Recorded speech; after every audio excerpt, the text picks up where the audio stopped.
Hello everybody, welcome back to HardReset.Info channel. In today's video, I'll show you how to fix battery percentage not showing on your INFINIX Hot 60i.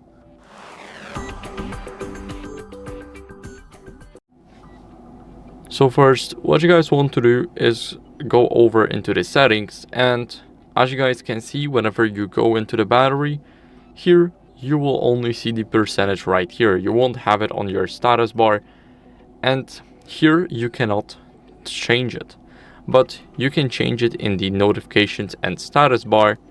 Then you need to go over to status bar, and right here you have show battery percentage. Now once you enable it, you see that you have 94% in your battery.